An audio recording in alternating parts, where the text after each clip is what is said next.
अस्सलामुअलैकुम नाज़रीन कराम। जैसे कि ड्रामा सीरियल आपकी इज़्ज़त के एपिसोड बहुत ही ज़्यादा दिलचस्प होने वाली है, क्योंकि सैफ बीना को अपने साथ लेकर चला जाता है। दूसरी तरफ ताबिश बीना का पता लगवाता है, लेकिन उसकी कोई खबर नहीं मिलती। तभी ताबिश सीधा उस सब्जी वाले के पास पहुंचता है जहां बीना अक्सर जाया करती थी। वहां उसे पता चलता है कि जिस दिन से बीना गायब है वो भी उसी दिन से गायब है और वो कहीं नजर नहीं आ रहा। दूसरी तरफ बीना की तबीयत ठीक नहीं होती और सैफ उसे ट्रेन में अपने साथ लेकर जा रहा होता। तभी वहाँ पर एक शख्स आता है और वो सैफ से पूछता है कि ये तुम्हारी कौन है। सैफ फौरन कह देता है कि ये मेरी बीवी है। ये सुनकर बीना खामोश रहती है, क्योंकि उसकी ज़हनी हालत बिल्कुल ठीक नहीं हो रही है और उसे पिछली कुछ बातें याद ही नहीं होती। तभी सैफ समझ जाता है कि बीना को किसी गहरे सदमे का असर हुआ है। दूसरी तरफ ताबिश को जब बीना का कोई पता नहीं चल पाता तो उसे ये भी पता चल जाता है कि बीना घर से अपनी कीमती ज्वेलरी लेकर चली गई। तो उसे बहुत गुस्सा आता है कि किस तरीके से आखिर वो ऐसा कर सकती है। उसे मुझ पर गुस्सा था। एक तो वो मेरी हर जगह पर बदनामी कर रही है, दूसरा मुझसे बात करने के बजाय वो सीधा घर छोड़कर ही चले गए और घर के तमाम पैसे और जेवरात चले गए हैं।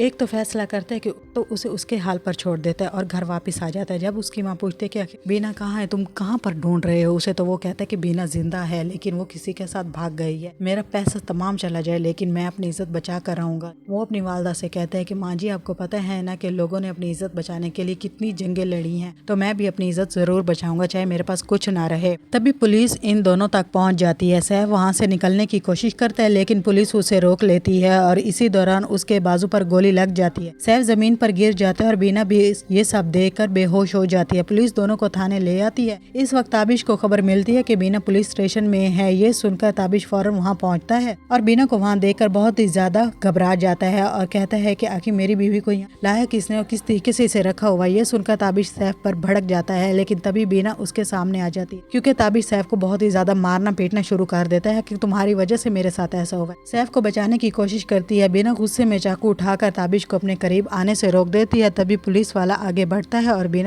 बीना उसे कहती है कि तुम मुझसे दूर हो, वरना ये चाकू मैं या तो तुम पर या खुद पर चला दूंगी। अचानक बीना बेहोश हो जाती है और ताबिश फौरन उसे संभाल कर चेयर पर बिठा देता है और पानी पिलाता है। होश में आते ताबिश उसके सामने हाथ जोड़कर कहता है, बीना, मुझसे बहुत बड़ी गलती होगी, मुझे माफ कर दो। तभी ताबिश को अपने गार्ड से पता चलता है कि नाज और गोहर उसका बिजनेस बेचकर मुल्क से भागने की तैयारी कर रहे हैं। ये सुनकर ताबिश फौरन पुलिस को कॉल करता है। पुलिस एयरपोर्ट पर पहुंचती है और नाज और गोहर को मुल्क से भागने से पहले ही गिरफ्तार कर चुकी होती है। दूसरी तरफ ताबिश बीना को अस्पताल लेकर जाता है। डॉक्टर बताते हैं कि बीना ने बहुत ज्यादा स्ट्रेस लिया है, जिसकी वजह से उसकी कुछ पुरानी यादें आर्जी तौर पर मुतासिर हो रही हैं, इसलिए उसे किसी भी तरह का स्ट्रेस नहीं दिया जा सकता। ताबिश बीना को घर ले आता है, फौरन बीना को गले लगा लेती है और अपनी गलतियों पर उससे माफी मांगने लगती है। अगले दिन बीना का भाई घर आता है तो ताबिश उसे अपने बिजनेस में अच्छी पोजीशन दे देता है। इसके बाद ताबिश का इलेक्शन होता है और बीना हर कदम पर उसका साथ देते हैं। आखिरकार ताबिश इलेक्शन में पहली पोजीशन ले आता है, लेकिन इसके साथ साथ ही जिस तरीके से दिखाया जा रहा है कि बीना की पिछली तमाम यादें वो आहिस्ता आहिस्ता खोती जा रही है, तो इससे दिखाया जाएगा कि ताबिश जो कि बीना को छोड़ने जा रहा था और अपनी जिंदगी को आगे बढ़ाने की कोशिश कर रहा था, वो बहुत ही ज्यादा पछताएगा और सोचेगा कि आखिर ऐसा कैसे हो सकता है। बीना,